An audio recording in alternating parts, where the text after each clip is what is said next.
in New Zealand, we do not do enough wealth creation. If you think about KiwiSaver, average balance in KiwiSaver now is about 28,000. Now, 50% of New Zealanders own a house. That means 50% don't.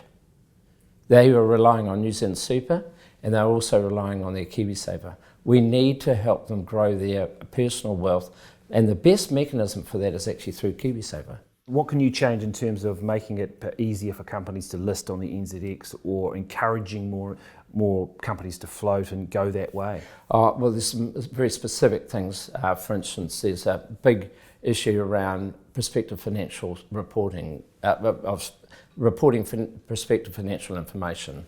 So that requirement in itself is very costly and comes with a lot of risk. So we're going to remove those rules. If you're now a listed entity and you are required to do climate-related disclosure reporting, there's a personal liability for directors. So whilst we want to meet climate-related objectives, you know, we've got 2050 objective as a country, some of the reporting requirements are making it so difficult that people look at it and say, should I list, or should I just go and perhaps go and get another type of investor like a private equity firm? And what we want to do is make the settings so that actually listing is a very valuable and viable route for them to access capital.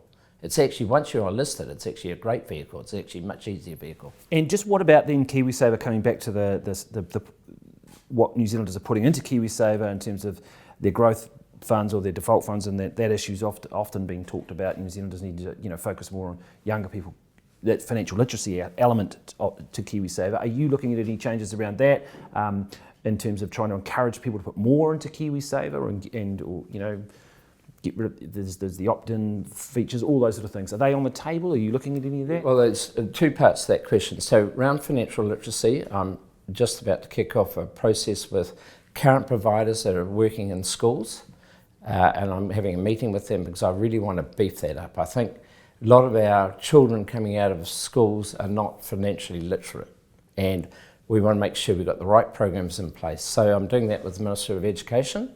So that's one area. The wider issue, the more important issue, is how do we make sure we're getting enough people investing in KiwiSaver? And obviously this spans a few ministerial responsibilities, Minister of Finance and Minister of Revenue. But the big issue is that we've got relatively small balances at a personal level. I talked about that before. We've got 1.2 million people who haven't engaged and enrolled in KiwiSaver. Now, a lot of that is because when people come out of school, they go to get their first job, they're paid minimum wage. We've got some rules around, or lack of rules around, whether it's who's paying for the contribution by the employer. So, those are leading to perverse outcomes where a lot of people don't choose to enrol at that point, and so we miss them. And then we have a lot of people who have businesses who think they're going to sell them for a fortune and actually don't. And I know that from personal, from my previous career. And so how do we encourage people to get into the KiwiSaver? That's one issue. And then there's also things like contribution rates, which is a wider issue for New Zealand to consider, because if you look at the current rates in Australia, 9 moving actually increasing above that in due course, the contribution is what builds value over time, this compounding interest. But most people don't even know what I'm talking about when you talk about compounding benefits of KiwiSaver. And that's why it's so essential that we get people in at the outset when they start their careers. So is there looking at any compulsion elements to any of that in terms of contribution rates or locking people in? I mean, that's obviously something that gets talked about from time to time. Obviously, it's something that we need to talk about it at a ministerial level.